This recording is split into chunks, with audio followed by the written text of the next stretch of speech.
Hello all.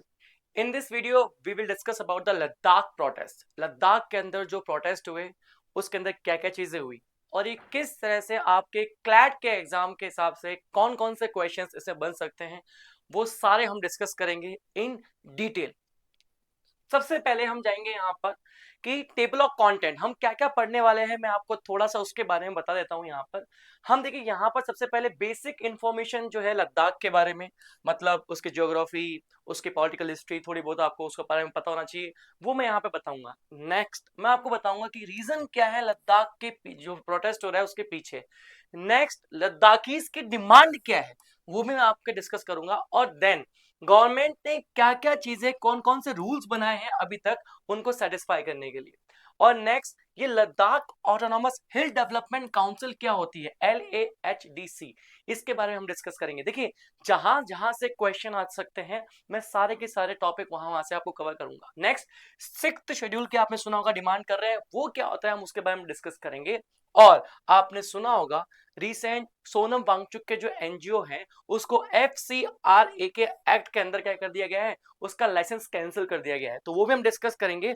और national security act के अंदर सोनम वांगचुक को जयपुर जोधपुर के अंदर डिटेन करके रखा हुआ है, ये भी आपने सुना होगा। तो इसके बारे में जो नेशनल सिक्योरिटी एक्ट है 1980 के अंदर जो जोधपुर में उनको डिटेन करके रखा हुआ है, वो भी हम डिस्कस करेंगे कि ये एक्ट है क्या। तो आपको यहाँ से अलग अगर एंगल से क्या क्वेश्चन पूछ सकते हैं, अगर हम बात करें अलग अलग एंगल से हम यहाँ पे डिस्कस करेंगे। तो सबसे पहला अगर हम बात करें यहाँ पे आएगा लद्दाख प्रोटेस्ट। देखिए, आपको पता होगा वायलेंट प्रोटेस्ट जो है लद्दाख के अंदर, लेह के अंदर, डिमांडिंग, ये डिमांड कर रहे हैं स्टेटहुड की। और सिक्स्थ शेड्यूल की अगर हम बात करें, इनको मेंशन मेन डिमांड यही है।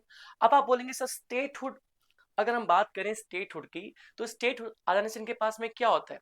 देखिए, आपने seventh schedule of the constitution के बारे में सुना होगा, जहां पर डिवीजन ऑफ पावर्स के बारे में बताया गया है। और वहां पर तीन तरह की लिस्ट मेंशन है, एक है यूनियन, दूसरी है स्टेट और तीसरी है कॉन्करेंट। यूनियन पे कौन लॉ बनाएगा, सेंट्रल गवर्नमेंट। स्टेट पे कौन बनाएगा, स्टेट। और कॉन्करेंट पे बोथ आर एम्पावर्ड, लेकिन अल्टीमेटली सेंट्रल गवर्नमेंट अगर बनाएगी तो वो एप्लीकेबल हो जाएगा।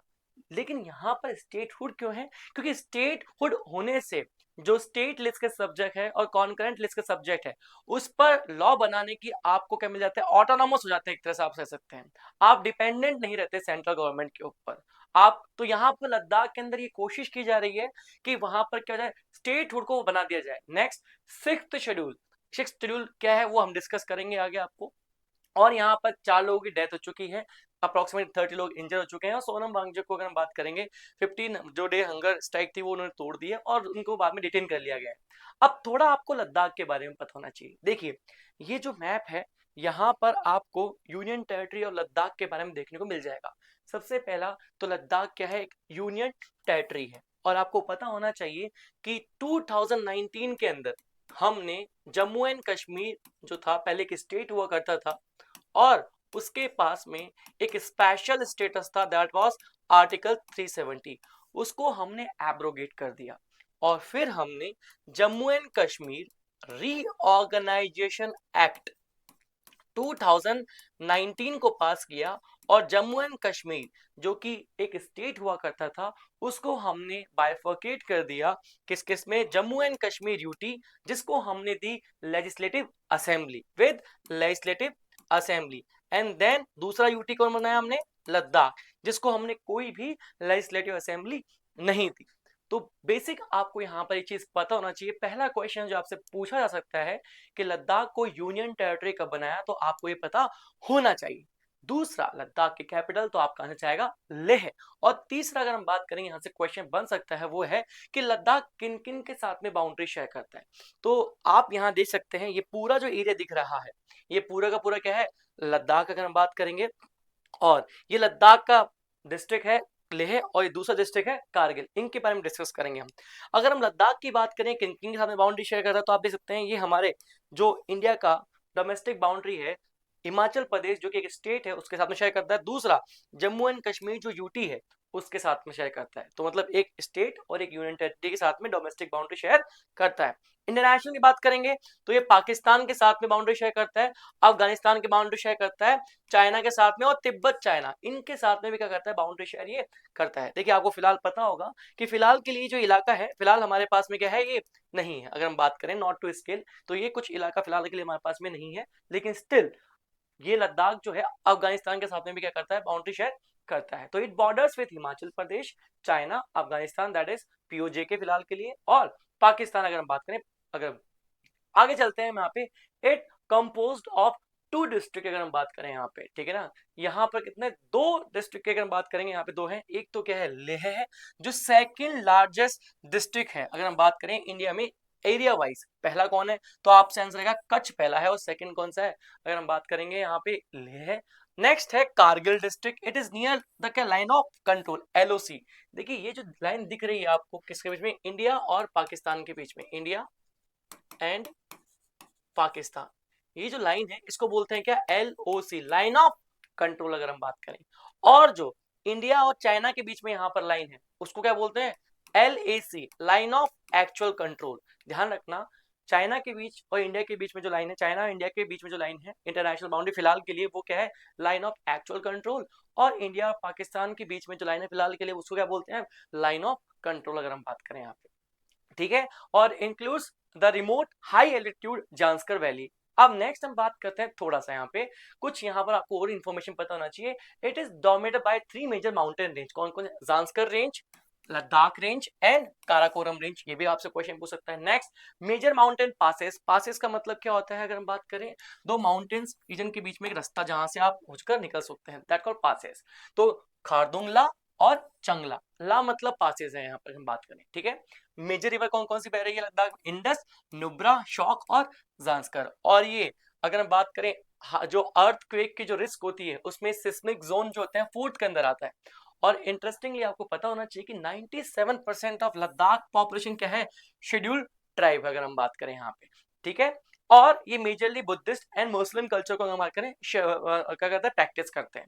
और नेक्स्ट यहाँ पर कौन कौन सी जो शेड्यूल्ड ट्राइब आती है, तो उनका नाम है बाल्टी बेदा, बोत, बोतो, बोतो, ब्रोकपा, द्रोकपा, दर्ज, शेन, चंगपा, गर्रा, मून एक्सेट्रा अगर हम बात करें। इसको कोल्ड डेजर्ट भी बोला जाता है।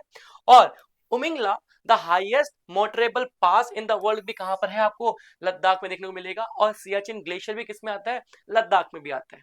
सियाचिन ग्लेशियर को अगर हम बात करें 1984 में हमने ऑपरेशन मेघदूत के अंदर, ऑपरेशन अगर हम बात करें मेघदूत के अंदर इंडिया ने अपने कंट्रोल में ले लिया था। तो आप ये याद रखिएगा 84 के अंदर हमने ऑपरेशन मेघदूत के अंदर सियाचिन को अपने कंट्रोल में ले लिया गया था। सियाचिन का एग्जैक्ट लोकेशन अगर मैं बताऊं आपको, तो अप्रोक्सीमेटली यहाँ पर आपको सियाचिन ग्लेशियर देखने को मिलेगा इस रीजन के अंदर, नॉट टू स्केल, यहाँ देखने को मिलेगा आपको, ठीक है।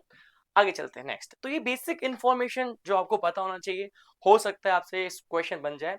नेक्स्ट, थोड़ा बैकग्राउंड पता होना चाहिए। देखिए in 2019 as I told you, हमने आर्टिकल 370 को क्या किया, एब्रोगेट किया, और साथ में Jammu and Kashmir reorganisation act 2019 pass किया, जिसके थ्रू हमने जम्मू एंड कश्मीर जो कि एक स्टेट हुआ करता था उसको बाइफर्केट करके जम्मू एंड कश्मीर यूटी और लद्दाख यूटी बना दिया। और जम्मू एंड कश्मीर यूटी को हमने क्या दिया, लेजिस्लेटिव असेंबली, और लद्दाख को हमने कोई असेंबली नहीं दी यहाँ पे। इनिशियली तो यहाँ पर इसका वेलकम हुआ था कि चलो ठीक है, अच्छी बात है, लेकिन बढ़ते अगर हम बात करेंगे यहाँ पे जो डेमोक्रेसी थी, ऐसा लद्दाखियों का कहना है, यहाँ पर क्या है, ब्यूरोक्रेट्स का काम ज्यादा आ गया। जो डेमोक्रेटिकली इलेक्टेड लोग होते थे उनका काम कम रह गया, और डायरेक्ट किसके कंट्रोल में चले गए, सेंट्रल गवर्नमेंट के कंट्रोल में चले गए यहाँ पे। तो यहाँ बोला initially welcome union territory status soon created discontent as powers of hill council reduced, recruitment opportunity shrank and land safeguard vanish. अगर हम बात करें सारे के सारे क्या चले गए, हम बात करें फिर तब से लेंगे तो लेह अपेक्स बॉडी और कारगिल डेमोक्रेटिक अलायंस, इन्होंने क्या किया, पीसफुल प्रोटेस्ट स्टार्ट किए जो कि बाद में अनफॉर्चुनेटली वायलेंट हो गए। अगर बात करें आगे चलते हैं नेक्स्ट, अब रीजन क्या है लद्दाख के पीछे अगर हम बात करें, सबसे पहला है लेजिस्लेटिव डेफिशिएंट।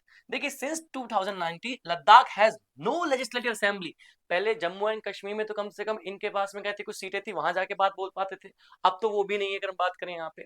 तो ये बोल रहे हैं कि जो डेमोक्रेटेड जो इनका पार्टिसिपेशन है ना, वो क्या हो गया, खत्म हो गया अगर हम बात करें। मेन किसका बढ़ गया यहाँ पे, जो सेंट्रल ऑफिशियल है उनका बढ़ गया, क्योंकि यूनियन टेरिटरी डायरेक्ट किसके कंट्रोल में होती है अगर हम बात करें, एलजी के थ्रू सेंट्रल गवर्नमेंट के कंट्रोल में होती है अगर हम बात करें। Next, constitutional security. देखिए लद्दाख के अंदर 97% क्या है, पॉपुलेशन है, और अभी जो लद्दाख है वो अंडर आर्टिकल 240 के अंदर क्या होता है, गवर्न होता है, जिसमें प्रेसिडेंट जो है वो क्या कहता है, रूल्स वगैरह बनाते हैं, किसके लिए अगर हम बात करेंगे, किसी यूनियन टेरिटरी के लिए अंडर आर्टिकल 240। लेकिन इन्होंने कहना है कि हमें आर्टिकल 240 नहीं, हमें 6th शेड्यूल चाहिए, ताकि हम ऑटोनॉमस डिस्ट्रिक्ट काउंसिल बना सकें। एडीसीज क्या होते हैं, we will discuss. Autonomous district council क्या होते हैं, हम 6th शेड्यूल के अंदर पढ़ेंगे। तो ये बोल रहे हैं कि हमको चाहिए 6th schedule guarantees tribal autonomy and legislative right, कि हमें 6th शेड्यूल चाहिए अगर हम बात करें यहाँ पे।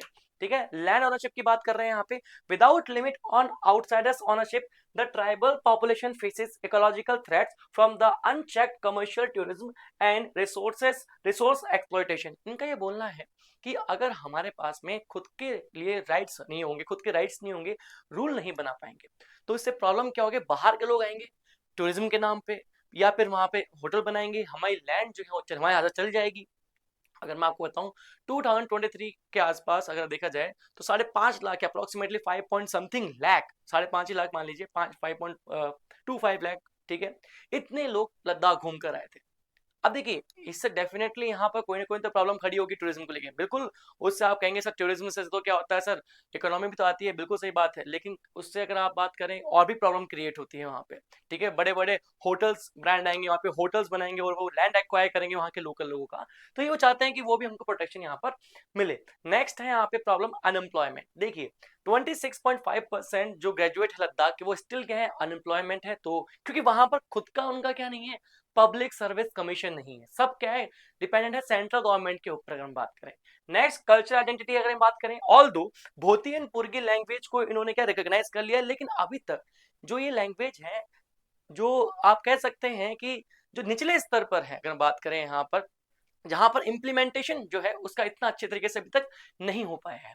तो ये बेसिक अगर हम बात करेंगे जो रीजंस थे इसके पीछे, और लद्दाखियों की डिमांड क्या है ये भी देख लीजिए। सबसे पहले तो यहाँ पर बोल रहे हैं कि हमको क्या चाहिए, फुल स्टेटहुड चाहिए। मैंने बताया आपको स्टेटहुड क्यों, फॉर लेजिस्लेटिव पावर। मैंने बताया आपको यहाँ पे कि 7th शेड्यूल के अंदर अगर हम बात करें, 7th शेड्यूल में डिवीजन ऑफ पावर दिया गया है, यूनियन, स्टेट और कॉनकरेंट। एक बार इसको नोट डाउन कर लीजिए कि कितने कौन कौन से लिस्ट में कितने कितने सब्जेक्ट्स हैं, आपके काम में आ सकता है।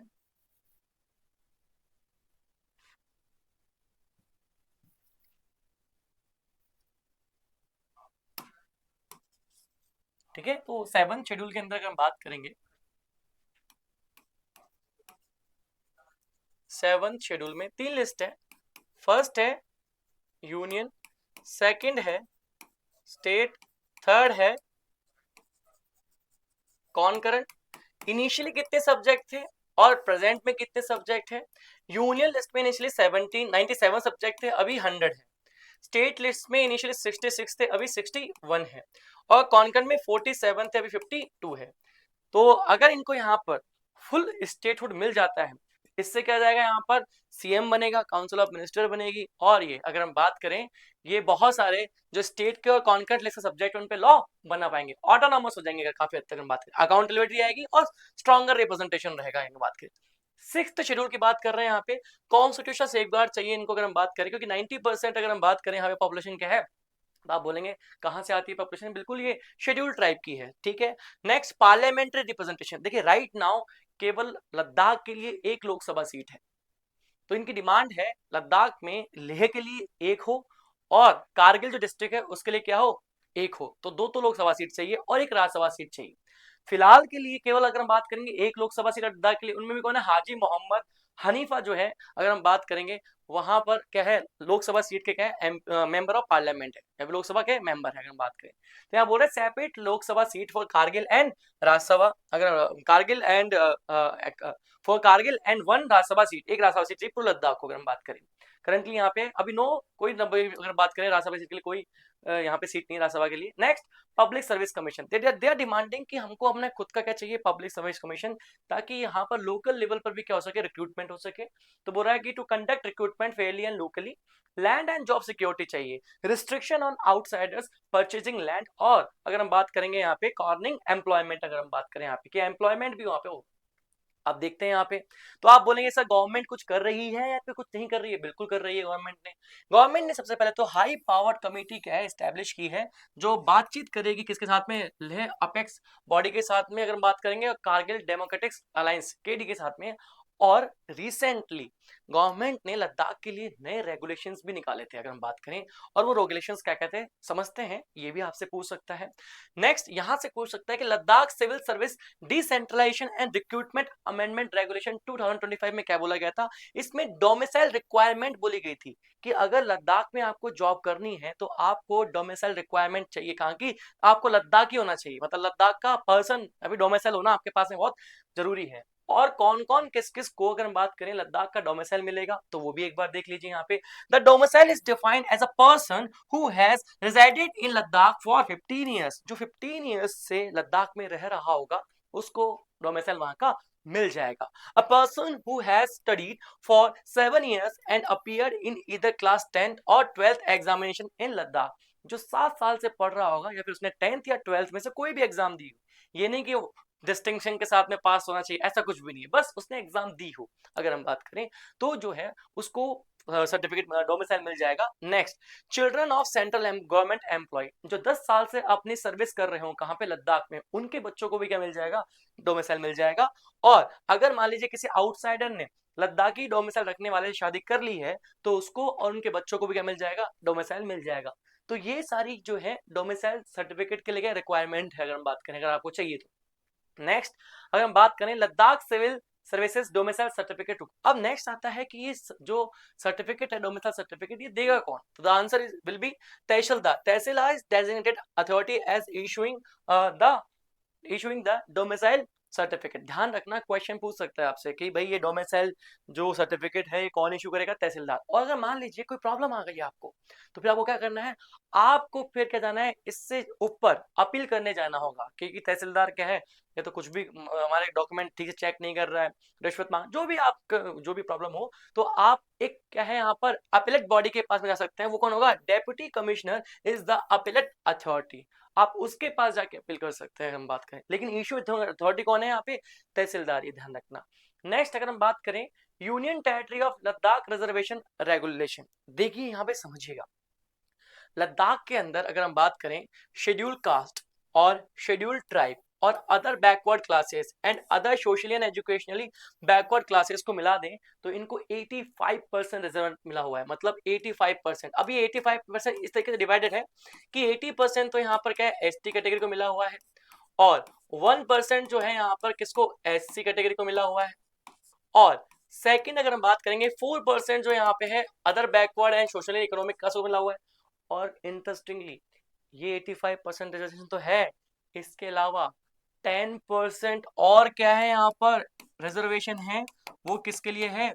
EWS के लिए। तो अगर क्वेश्चन पूछे कि लद्दाख में कितना रिजर्वेशन, तो आप बोलेंगे 95%। आप बोलेंगे सर एक मिनट, हमने ऐसा कहीं पर कुछ पढ़ा हुआ है कि किसी केस में तो ये बोला गया है कि होता क्या है कि अगर 50% का कैप है, मतलब रिजर्वेशन 50% से ज्यादा आगे नहीं हो सकता। बिल्कुल मुझे पता है, आपने ये Indira Sahani versus union of India case में पढ़ा होगा डेफिनेटली, अगर हम बात करें। बिल्कुल सही है, 1987 में मंडल कमीशन आया था, और मंडल कमीशन ने कास्ट के बेसिस पे 27 अगर हम बात करेंगे परसेंट रिजर्वेशन रखा ओबीसी के लिए, और इंदिरा सहानी इसको लेकर गई कहां पर? सुप्रीम कोर्ट के पास, और बोला कि कास्ट के हिसाब से रिजर्वेशन देना नहीं चाहिए, लेकिन सुप्रीम कोर्ट ने कहा बिल्कुल दे सकते हैं, लेकिन इसके ऊपर एक कैप लगेगी। वो क्या है? अगर हम बात करें 50% कैप, इससे ज्यादा रिजर्वेशन नहीं होना चाहिए। लेकिन आप कहेंगे सर एक 50% कैप आपने बताया और यहाँ पर 90% है, ऐसा क्यों? देखिए सुप्रीम कोर्ट ने एक साथ में एक और चीज बोली थी कि स्पेशल सर्कमटेंसेस के अंदर ये 50% जो है ना, इसको आप क्या कर सकते हैं, अवॉइड कर सकते हैं। अब वो स्पेशल सर्कमटेंसेस क्या है समझिए।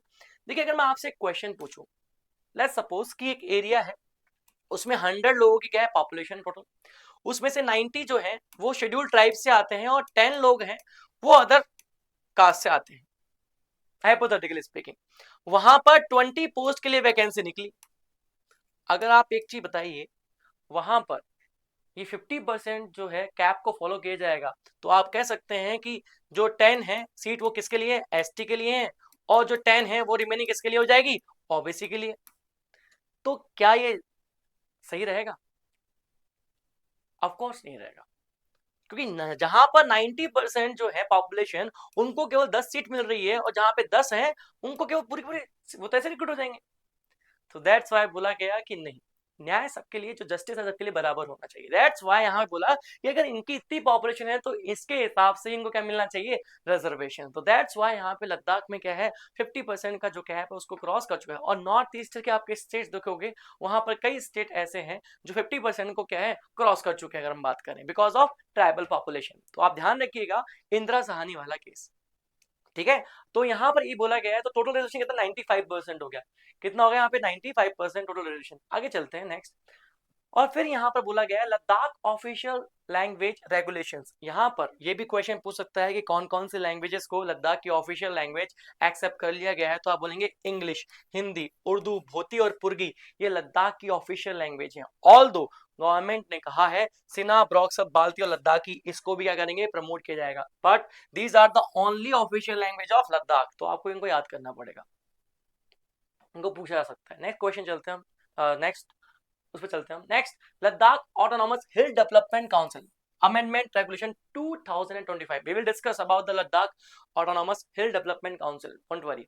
इसमें ये बोला गया है कि अभी लद्दाख के अंदर जो ऑटोनॉमस डिस्ट्रिक्ट काउंसिल है वो लेह में अलग है और कारगिल में अलग है, ठीक है। LAHDC अगर बात करें, LAHDC लेह, LAHDC कारगिल, दोनों के अलग अलग।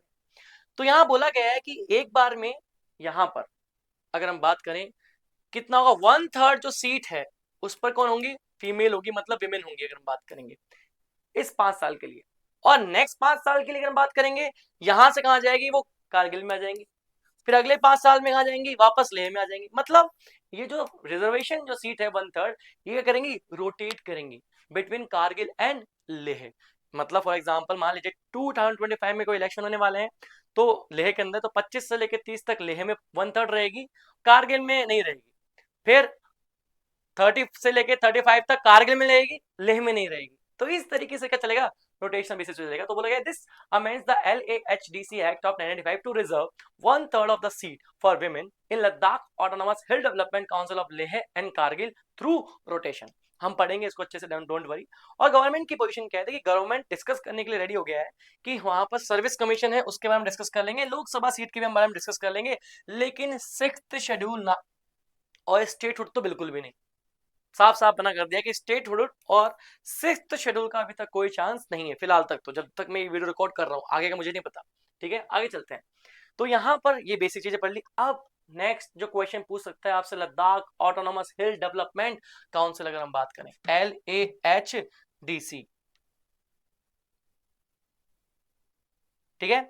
अगर हम बात करेंगे LAHDC लेह और कौन सी, लद्दाख की। अगर LAHDC Ladakh are autonomous district council that administers the Leh and Kargil district of Ladakh respectively. और ये बोला गया था काउंसिल वाज क्रिएटेड, ये जो LAHDC है कब बनाया गया था, तो Ladakh autonomous hill development council act 1995 for Leh के लिए, और बाद में कब बनाया गया इसको लिए, कारगिल के लिए, कब, 2003 में बनाया गया। अगर हम बात करें तो LAHDC लेह और कारगिल बोथ है, कितना मेंबर है, 30 सीट से अगर हम बात करेंगे यहाँ पे, और 4 काउंसलर्स हैं जो नॉमिनेट करते हैं। अगर हम बात करें कौन, गवर्नमेंट वहां पर उनको नॉमिनेट करती है। और खास बात क्या है यहाँ पर, जो रिमेनिंग यहाँ पर कितने बच्चे 26 है, इनको कौन करेगा, जो 18+ ईयर होगा, वहां पर यूनिवर्सल एडल्ट फ्रेंचाइज है, उससे इलेक्शन होंगे और वहां से क्या होंगे, ये इलेक्ट होकर आएंगे। नेक्स्ट बोला गया है the executive arm of the council consist of an executive committee composed of a chief executive counselor and 4 other executive counselors। तो यहाँ पर कहीं ना कहीं ये कहना है कि जो इन ब्यूरोक्रेट्स हैं इनका रोल जो है काफी हद तक बढ़ा दिया गया है। और नेक्स्ट बोला गया था autonomous hill council work with the village panchayat to take decision on economic development, healthcare, education, land use, taxation, local governance, which are further reviewed at the block headquarters in the presence of the chief executive counselor and executive counselors. तो यहाँ पर ये चीजें बताई गई है कि इस तरीके से LAHDC क्या करेगा, काम करेगा। तो आपसे क्वेश्चन पूछ सकता है कि कब स्टैब्लिश हुआ, कितनी सीट है और कितने मेंबर्स वहां पे नॉमिनेट होते हैं, इस तरीके से वो काम क्या करती है अगर हम बात करें। नेक्स्ट यहाँ पर जो डिमांड कर रहा है किसकी अगर हम बात करेंगे, लद्दाख की, तो वो क्या है, 6th शेड्यूल। देखिए स्टेटहुड के बारे में बताऊं तो ऑफ कोर्स यहाँ पर आपको एक चीज बताना चाहता हूँ कि पार्लियामेंट के पास में पावर है कि वो किसी भी स्टेट को बाइफर्केट कर सकती है, उनको मर्ज कर सकती है, यूटी बना सकती है, यूटी से स्टेट बना सकती है, ये सब पार्लियामेंट के पास में क्या है, पावर है। और इसके लिए पार्लियामेंट को कोई भी कॉन्स्टिट्यूशन में अमेंडमेंट करने की रिक्वायरमेंट नहीं है, उन्हें बस एक ऑर्डिनरी एक्ट पास करना है और उससे काम उनका हो जाएगा, क्योंकि हमारे यहाँ पर पार्लियामेंट को ये पावर दी गई है, ध्यान रखना। तो अगर स्टेटमेंट कभी ऐसा आ जाए, आपसे क्वेश्चन पूछ ले कि क्या कॉन्स्टिट्यूशन में अमेंडमेंट करने की रिक्वायरमेंट है, आप साफ मना कर दीजिएगा कि बिल्कुल नहीं। तो अगर हम बात करें 6th शेड्यूल की, अगर हम बात करें, देखिए अगर आपको शेड्यूल्स के बारे में नहीं पता तो एक मैं ब्रीफ दे रहा हूं यहाँ पे कि इनिशियली हमारे कॉन्स्टिट्यूशन के अंदर 8 शेड्यूल हुआ करते थे। कितने हुआ करते थे, 8 शेड्यूल हुआ करते थे। और आप इसको 1 2 3 4 5 6 7 8 और फिर 9th 10th 11th and 12th, ठीक है, इनिशियली 8 हुआ करते थे। आप इसको टीयर्स ऑफ ओल्ड पीएम से याद कर सकते हैं, टीयर्स ऑफ ओल्ड पीएम। मैं आप बोलूंगा, आप इसको नोट डाउन कर लीजिएगा चाहें तो, अगर आपको आते हैं तो अच्छी बात है। ठीक है, T stands for territory, territory of India, it's states and UTs के बारे में बता रहा है। सेकंड जो है, ई stands for emoluments and salaries, किनके इमोल्यूमेंट्स एंड सैलरीज की बात हो रही है, प्रेसिडेंट की, गवर्नर्स की, अगर हम बात करें यहाँ पे हाई कोर्ट के जजेस की, सुप्रीम कोर्ट के जजेस की, कैग की, that is controller and auditor general of India, अगर हम बात करें speaker deputy speaker of Lok Sabha slash, अगर हम बात करें लेजिस्लेटिव असेंबली, और chairman deputy chairman of Rajya Sabha slash state legislative council, तो इनके इमोल्यूमेंट से सैलरीज की बात हो रही है। नेक्स्ट अगर हम बात करेंगे एफर्मेशन एंड ओथ, किनके एफर्मेशन एंड ओथ की बात हो रही है, तो अगेन हम बात करेंगे यहाँ पर जो प्रेसिडेंट है, गवर्नर, वो हट जाएंगे। फिर कौन कौन आएगा यहाँ पे, सुप्रीम कोर्ट के जजेस, हाई कोर्ट के जजेस, कैग आ जाएगा यहाँ पे, यूनियन मिनिस्टर जाएंगे, स्टेट मिनिस्टर जाएंगे, इनके एफर्मेशन एंड ओथ की बात हो रही है। R stands for Rajya Sabha seats, that is allocation of Rajya Sabha seats in states and UTs, कि स्टेट्स एंड यूटीज के अंदर राज्यसभा सीट्स का एलोकेशन कैसे होगा, उनकी बात की गई है। और S stands for schedule area, कि शेड्यूल एरिया का एडमिनिस्ट्रेशन किस तरीके से होगा, उसकी बात की गई है। O stands for other tribal area, जो ये है 6th शेड्यूल, मतलब यहाँ पर जो ट्राइबल एरिया है, other tribal area, administration of other tribal area in Assam, Tripura, Meghalaya and Mizoram. You can याद कर सकते हैं आप यहाँ से ATMM से, you can learn bye ATMM, short trick है, आसाम, त्रिपुरा, मेघालय एंड मिजोरम से, कि उन एरियाज में ट्राइबल एरियाज का एडमिनिस्ट्रेशन इसके अकॉर्डिंग होगा। F stands for federalism, as I told you already, कि इसमें क्या होगा, यहाँ पर 3 तरह की लिस्ट होगी, union, states and concurrent. O stands for, अगर हम बात करेंगे ऑफिशियल लैंग्वेजेस, इनिशियली 14 थे, अभी 22 है, इनिशियली 14 थी, अब कितनी है, 22 है, अगर हम बात करें प्रेजेंट में। एल, देखिए आपसे, अब ये शेड्यूल्स किसका पार्ट है, कॉन्स्टिट्यूशन का पार्ट है। अगर हम बात करें तो अगर आपको शेड्यूल ऐड करनी है, माइनस करनी है, तो क्या करना पड़ेगा, कॉन्स्टिट्यूशन में अमेंडमेंट। तो हमने जो 9th शेड्यूल ऐड किया था, ये तो था लैंड रिफॉर्म्स के लिए, abolition of zamindari system mostly अगर हम बात करेंगे, और इसको फर्स्ट कॉन्स्टिट्यूशनल अमेंडमेंट एक्ट 1951 के थ्रू हमने इसको क्या किया था, ऐड किया था। ठीक है, D stands for defection, that is दल बदल को रोकने के लिए अगर हम बात करें, हम यहाँ पे इसको लेकर आए थे डिफेक्शन एंड डिफेक्शन लॉ लेकर आए थे, इसके लिए कहते हैं एंड डिफेक्शन लॉ लेकर आए थे, अगर हम बात करें एंड डिफेक्शन लॉ। और इसको 52nd कॉन्स्टिट्यूशनल अमेंडमेंट एक्ट 1985 के थ्रू जो है हमने ऐड किया था। पी स्टैंड्स फॉर पंचायत और एम स्टैंड्स फॉर म्युनिसिपैलिटीज, जिसको हमने 73rd and 74 constitutional amendment act 1992 के थ्रू गया, दोनों को ऐड किया था। अगर हम बात करें 73rd CA और 74 CA के थ्रू हमने, तो ये आपको एक शेड्यूल है, मैंने ब्रीफ दे दिया है। अगर आपको इसको नोट डाउन करना है तो एक बार आप वीडियो को फिर से देख लीजिएगा, ठीक है, क्योंकि मैं यहाँ पे हो सकता है आप मेजर लोगों को ये पता हो, दैट्स व्हाई मैं थोड़ा स्पीड से यहाँ पे बोल दिया है, क्योंकि मेरे को मेजर यहाँ पे 6 शेड्यूल पढ़ाना है। ठीक है, तो ये आप कर लीजिएगा। अब चलते हैं 6 शेड्यूल के बारे में पढ़ते हैं। देखिए यहाँ पे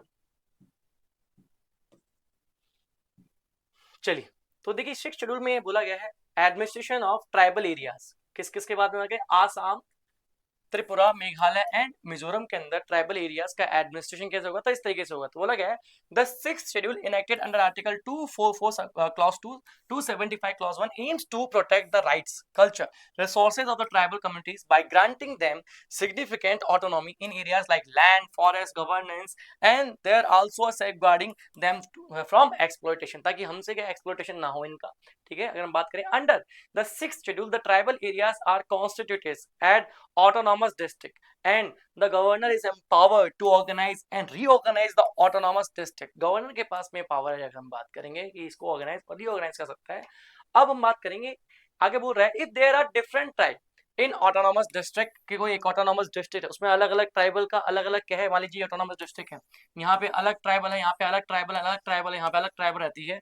तो बोला गया है the governor can divide the district into several autonomous region, each autonomous region also had a separate regional council। फिर इनकी खुद की क्या जाएगी, सेपरेट रीजनल काउंसिल हो जाएगी, ध्यान रखना। फिर खुद के इस इलाके में सेपरेट सेपरेट क्या बना सकते हैं, लॉज बना सकते हैं। Article 244 provides for the formation of autonomous district councils ADCs that have some legislative, judicial, administrative autonomy within a state। देखिए क्या होता है, मान लीजिए हमारे पार्लियामेंट ने लॉ बनाया तो वो सब जगह अप्लाई होगा पूरी कंट्री में बिना किसी उसके, अगर हम बात करें डिस्क्रिमिनेशन के। ऐसे ही स्टेट ने लॉ बनाया तो भी पूरा स्टेट में अप्लाई होगा, जैसे राजस्थान में बनाया तो राजस्थान में, यूपी में बनाया तो यूपी में, बिहार में बनाया तो बिहार में। लेकिन ये दोनों ही लॉ यहाँ पर अप्लाई नहीं होंगे, लेकिन वो सब्जेक्ट जो एडीसीज को दिए गए हैं उनमें, सब में नहीं, जो सब्जेक्ट उनको दिए गए हैं उनके अंदर हम बात करेंगे।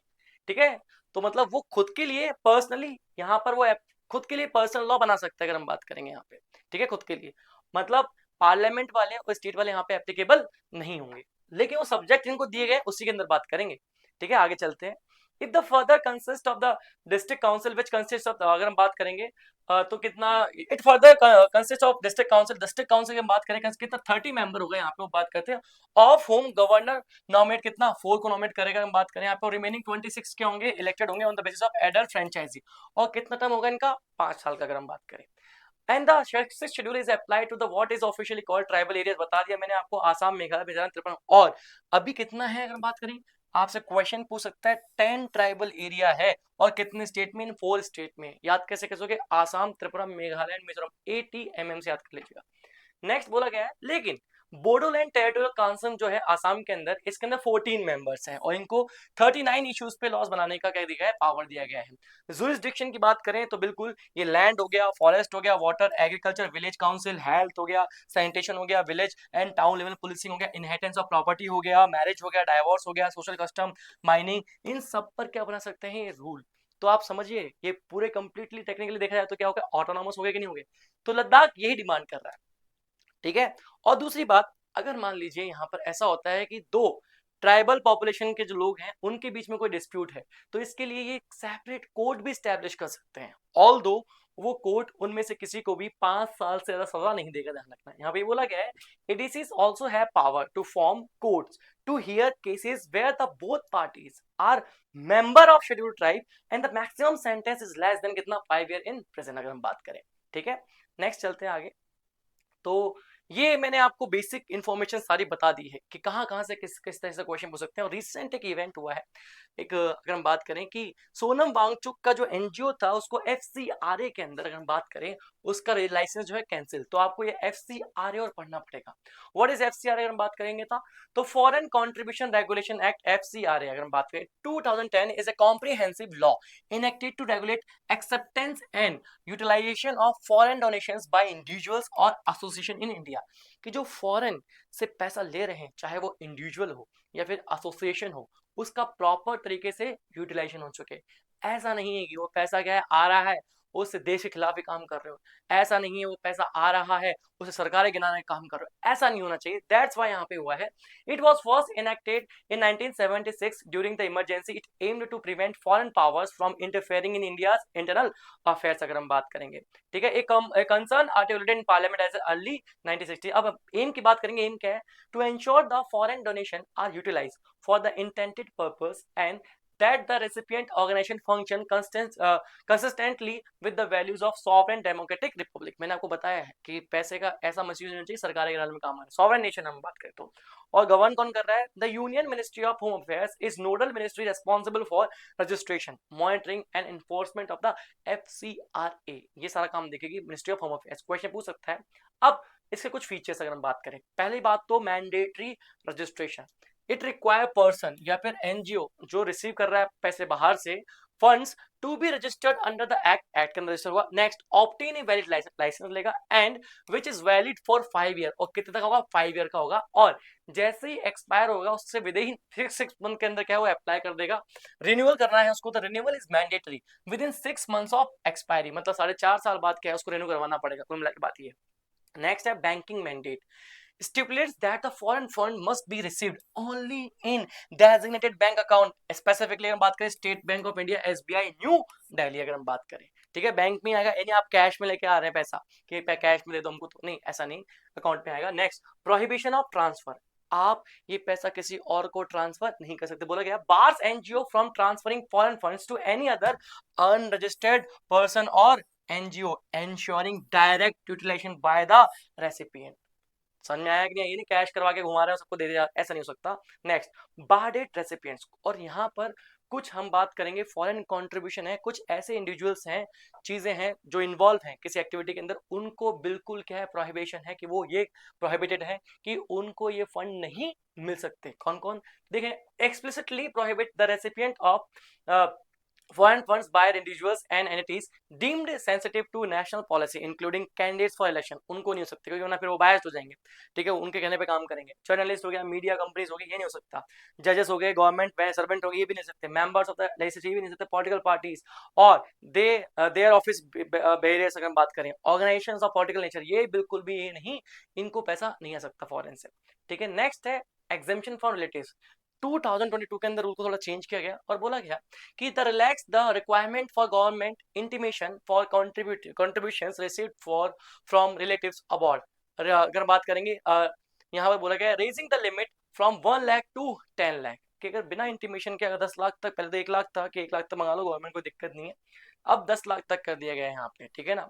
अगर बिना इंटीमेशन बोला गया non intimation with in 19 days result only in monetary penalty, मतलब जितना कंट्रीब्यूशन दिया है उसका कल 5% लगेगा, कि प्रोसिक्यूशन नहीं चलेगा, उसके ऊपर कोई केस नहीं चलेगा, बस पेनल्टी लगा दी जाएगी। नेक्स्ट, कैंसिल्ड ग्राउंड्स अगर हम बात करें तो बताया मिनिस्ट्री ऑफ होम अफेयर्स ने to cancel registration based on violation like false statement दिया है, non activity for 2 consecutive years है, और अगर हम बात करें मिस यूटिलाइजेशन हुआ है फंड का, और when deemed necessary for the public interest, या फिर पब्लिक इंटरेस्ट के लिए क्या है वो जरूरी है।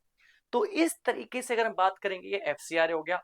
अब नेक्स्ट आपको एक चीज पता होना चाहिए कि सोनम वांगचुक को डिटेन करके रखा हुआ है जोधपुर के अंदर। अगर हम बात करेंगे जोधपुर में, कहा राजस्थान में, नेशनल सिक्योरिटी एक्ट 1980, तो आपको इसका भी पता होना चाहिए। देखिए, अगर हम बात करें नेशनल सिक्योरिटी एक्ट का, आप जो इसके रूट है वो ट्रेस कर सकते हो कॉलोनियल एरा के अंदर। अगर हम बात करें जो बंगाल रेगुलेशन, अगर हम बात करें थर्ड, और डिफेंस ऑफ इंडिया एक्ट 1915, और रॉलेट एक्ट आया था अगर हम बात करें विच इनेबल्ड आर्बिट्ररी डिटेंशन। एक तरफा अगर आप कह सकते हो मनमानी कर सकते थे यहाँ पे, लेकिन ऐसा नहीं है। पोस्ट इंडिपेंडेंस की अगर बात करें, after independence prevention detention act 1950 आया, फिर उसके बाद में the maintenance of the internal security Misa आया 1971 में, इसको खत्म कर दिया गया बिकॉज इमरजेंसी में इसका मिसयूज हुआ, ऐसा कहा जाता है। और फिर यहाँ पर 1980 के अंदर जो है नेशनल सिक्योरिटी एक्ट आता है to aims to balance security with the safeguard. अगर हम बात करें, the national security act 1980 is a preventive detention law that allows the central government or the state government to detain individual without formal charge or trial in cases involving matters of national security or public order। अगर कोई matter national security और public order का है तो बिना किसी charge के वो किसी पर्सन को जो है वो डिटेन करके रख सकते हैं। कौन? अगर हम बात सेंट्रल गवर्नमेंट और स्टेट गवर्नमेंट अगर हम बात करें, अगर उनको लगता है कि नेशनल सिक्योरिटी पब्लिक ऑर्डर को मेंटेन करने की बात है। अब क्या बोया? Enacted by Indian Parliament कब? September 23, 1980। It empowers authorities to detain individuals without formal charges up to कितना और कितना महीना? 12 महीना। अगर आप बोले 12 मंथ्स के लिए है और एक्सटेंडेबल है कि बिल्कुल है extendable with the fresh evidence. अगर मान लीजिए एविडेंस मिल गया है तो फिर क्या है, आपको फर्दर उसको एक्सटेंड कर सकते हो।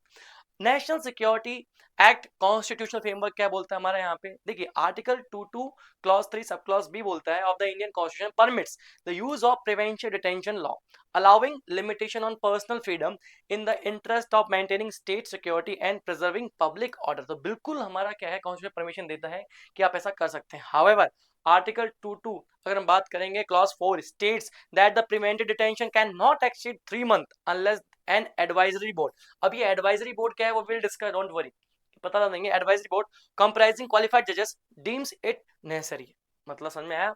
आप कितना, वैसे अगर हम बात करेंगे 12 महीना, वैसे कितना अगर हम बात करेंगे 3 महीना, ठीक है। तो आराम से सोनम वांगचुक को फिलहाल के लिए एडवाइजरी बोर्ड क्या है we will discuss, don't worry.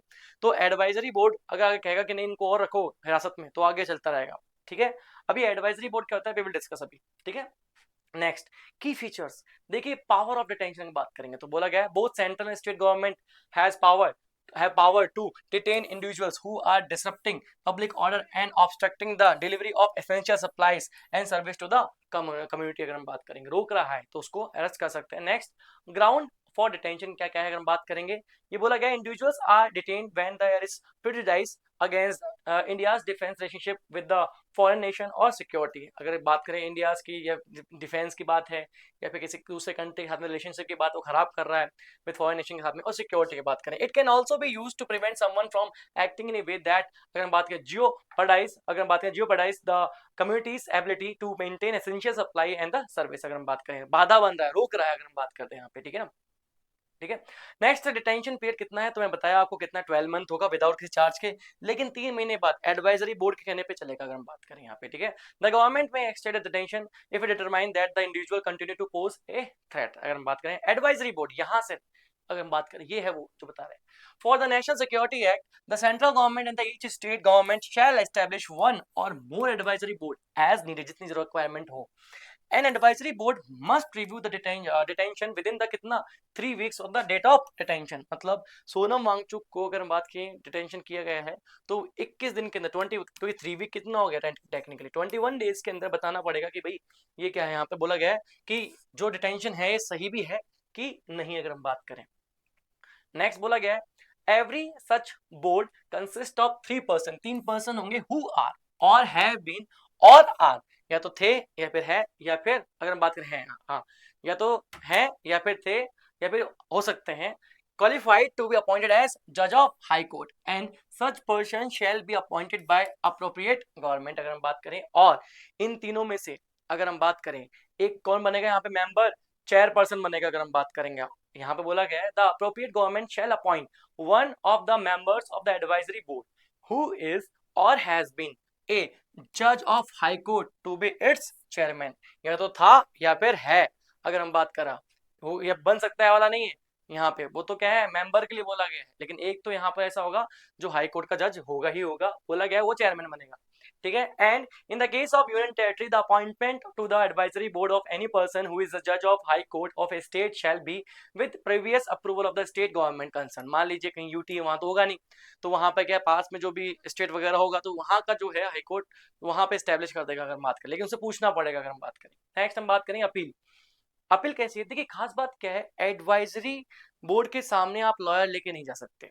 वो अलग बात है कि बाद में जब आपके ऊपर ट्रायल वगैरह चले तो ठीक है, लेकिन आप एडवाइजरी बोर्ड के सामने आप लॉयर लेके नहीं जाओगे, आप बस वहां पर क्या है आपको आप एक तरह से अपील कर सकते हो, ठीक है। तो यहाँ पे ये बोला गया है the detainee may appeal to a high court advisory panel जो बताया था, but he or she is not permitted to have a lawyer presented during the trial. ध्यान रखना है यहाँ पे protection of action taken in good faith. देखिए यहाँ पर ऐसा नहीं है कि जस्ट बिकॉज कि यहाँ पर से स्टेट गवर्नमेंट ने या फिर सेंट्रल गवर्नमेंट ने किसी को डिटेन कर लिया तो आप उसके ऊपर केस चलाओगे, नहीं, वो गुड फेथ के लिए किया गया था यहाँ पे। तो ये बोला गया है कि केस नहीं हो सकता, नो सूट प्रोसिक्यूशन और other legal proceeding shall lie against the appropriate authority और any person of they for anything done और intended to done be in good faith under this act. अगर हम बात करें नेक्स्ट बोला गया टेम्पररी रिलीज। देखिए अगर हम चाहें the appropriate government may direct that any person detain following a detention order be release for any specific period either with condition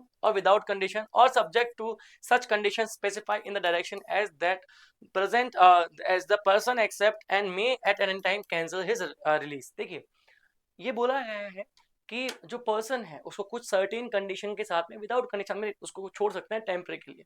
अगर वो डायरेक्शन फॉलो करता है तो ठीक है ही, वरना उसको वापस किसी भी टाइम पर जो उसकी जो रिलीज करने के ऑर्डर है वो कैंसिल कर सकते हैं, वापस उसको रिटेन कर सकते हैं। तो आई होप आपको यहाँ पर ये चीजें समझ में आ गई होंगी कि मैंने पूरा का पूरा जो डिटेल एनालिसिस यहाँ पर किया है कि किस तरीके से यहाँ पर क्वेश्चन पूछे जा सकते हैं आपसे। अगर हम बात करें तो सबसे पहले आपसे यहाँ पे बिल्कुल पूछ सकता है लद्दाख के बारे में, फिर उसके बारे में लद्दाख प्रोटेस्ट के बारे में आपसे पूछ सकता है, ठीक है। और मुझे बताइए कि कमेंट सेक्शन में कि आपको यहाँ पर पूरा का पूरा क्लियर हुआ कि नहीं हुआ। सारा का सारा मैंने एंगल जो हो सकता है पॉसिबल वो सारा यहाँ पे ले लिया है, ठीक है। और कमेंट सेक्शन में बताइए कि नेक्स्ट किस टॉपिक के बारे में हम डिटेल जो है एनालिसिस वीडियो लेकर आए आपके साथ में, ठीक है। तो आज के लिए इतना ही। थैंक यू वेरी मच, मिलते हैं आपसे नेक्स्ट क्लास में।